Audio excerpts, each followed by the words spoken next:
તો હવે પહોંચી ગયા તો કોણ પહોંચ્યા સુરેન્દ્રનગર પહોંચી ગયા હતા ખાવા માટે રોકાણા હતા. તો જુઓ ભાઈ, તો હવે ખાઈને આપણે મળીએ આગળ. આયો જય માતાજી. તો હવે આપણે ખાઈને આવતા રહેતા. તો સુરેન્દ્રનગરમાં તમને બતાવીએ તો આ રહી હોટલ, અને ભાઈના બિચારાને માથું ચડી ગયું, ગાડીને ચડી હતી એટલે તો દવા લીધી એટલે બાજુ મેડિકલમાં અને હવે જઈએ દ્વારકા. તો હજુ ખાઈને તો અરે હજુ સુરેન્દ્રનગર પહોંચી ગયા અને થાકી ગયા. જુઓ આપણે આ બધા ને નાક પોચમવાળા मैं भूखा हूँ अभी खाने का बाकी તો ખાવાનું છે કે પોચેમાં આપડા આપણે પહોંચીએ ગુગા મહારાજ ને એટલે એમને પહોંચવા वो तो मैं भी બાકી જુઓ वचन तो मैं भी रहा यार, पर मैं भूखा हूँ अभी, वचन मैं भी रहा मैं भी वचन मेरा भी वचन જુઓ બોલ ભાઈ શું કહેતો? લાઈક કરો, શેર કરો, સપોર્ટ કરશો, સબર કરે કરો, સબસ્ક્રાઇબ કરજો.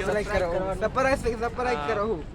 બાકી આપણે પોચમ કરી હતી પણ આપણે કાલ કરી હતી એટલે આપણે આજ ખાઈ લીધું આપણે દબાઈ. કાલ કરી હતી અને ને આજ કિયા હે. કરી હતી. हमने હાડો તાન મળીએ આગળ આપણે જે હે ને ચોટીલા બતાવશું. ચોટીલા લઈને પાણી ખાવાનું. ચોટીલા જવાનું वो हम खाएंगे जहाँ भी खड़ा रहेगा ખાવા बाकी ખાવાનું ખાવાનું એટલે આપણે હે ને આ અમને જે બાકી હે ને જમવામાં वो 12 बजे के बाद खाएंगे ना। ને બાકી છે એટલે 3 જણા આપણે બાકી છે. માતાજી મિત્રો, તો સુરેન્દ્રનગરમાં આપણે આવીએ હતા પાછા તો ગેસ ભરવા માટે અંદર આવ્યા હતા પણ આપણે સુરેન્દ્રનગર પહેલી વાર આવ્યા હતા. બાકી જુઓ ગેંગ પંપ ઉપર આગળ ઊભું ના રહેવાય અને ગાડીમાંથી ઉતાર દીધા અને એરિયા એટલે ઊભા તમે જુઓ ખાલી. અમે તો સીટાઈને ઊભા થઈ ગયા તો જુઓ ખાલી. બાકી સુરેન્દ્રનગરથી આપણે જોતા હોય તો વ્લોગને કમેન્ટ કરજો અને ફોલો કરજો. અમારો ભાગ આવ્યો. હા ને આપણે વ્લોગમાં આવવા માટે તો થોડામાં દોડાઈ જાય. બધી ગેંગ અમારી એવી જ છે, વ્લોગમાં આવે એ માટે આ ભાઈ કે અમને વ્લોગમાં લેજે તો પેટ્રોલમાં ખાઈએ અને ગેસ પુરાઈ દઈએ. બાકી મળીએ આગળ. ચોટીલા જઈને જય માતાજી મિત્રો, તો ફરી એકવાર તમારું વ્લોગમાં સ્વાગત છે.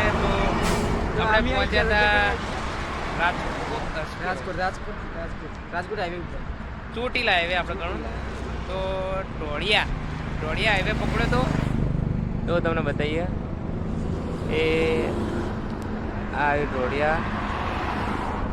તો ચા પેલા ભાઈઓને આપણે પહોંચવામાં એટલે ચા પીવા એમના હતી એટલે ઉભા રાખ્યા હતા. બાકી તમને બતાવીએ આગળ મળીએ. તો મિત્રો આપણે હવે હોટલે ચા બા પીવા રોકાઈ ગયા હતા. તો તમારા બ્લોગર ચા પી રહ્યા છે અને જુઓ હું નવો બ્લોગર મને તો લે હા લ્યો આપણે મોટા ભાઈને લઈ લઈએ. સાહેબ બંકો ડ્રાઈવર. ફોન આડો પકડવાનો. હાલો ઓમ એવું હતું એમ પેલા ગયા હતા ને. હા બંકો અમારો ડ્રાઈવર એવી ડ્રાઈવર 300 રૂપિયા વાળો. હા સોને તો તમે બ્લોગમાં જોયો છે. આમાં ભુવાજી છે. હા જય ગુગા મહારાજ બોલો ભુવાજી. હા ના હું હા આપણા બ્લોગ આવશે, આઈફોન આવશે તાણે. અત્યારે તો ડકોલો લઈને ફરા. એ બંધ કર કે યાર ઘડી. હા લ્યો બંધ કરી દો.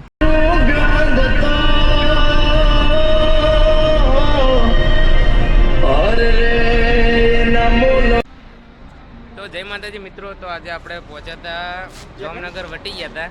દ્વારકા 120 કિલોમીટર બાકી અને નાસ્તો કરવા માટે ઊભા રહ્યા હતા. પેલા પોચમવાળા ભાઈઓને ખાઈ લીધું ને ભાઈ. પોચમ તમારી પૂરી ને? વજન પૂરી ઓકે. ભાજી પાવ આગળ નહીં બનાવતા આવતા નહીં. આવતા ના પછી ખાતા નહીં અને અમને હેચવાની ના પાડી પણ આ હેકતા જ થાય એવું રહ્યા તે હેચકા તૂટીને ભોય પડે એવું. બાકી હવે હે ને દ્વારકા જઈને જ ઉભું રહેવાનું હોય તો તમને બતાવીએ ડાયરેક્ટ દ્વારકાનો નજારો. બધો ભાઈ વચ્ચે મેરા બધો બતાવીએ. મળીએ. કોક બોલ. તો મિત્રો તમે દ્વારકા આવો તો હોટલ ખાવા આવતા ના. હોટલે ખાવા આવતા ના હોય કે કાકો માદર છું. એ બ્લોગ ની ના પાડી હતી તો હવે નીકળીએ બરોબર. હારી હોટલ ખાવા જતા નહીં. તો જય માતાજી.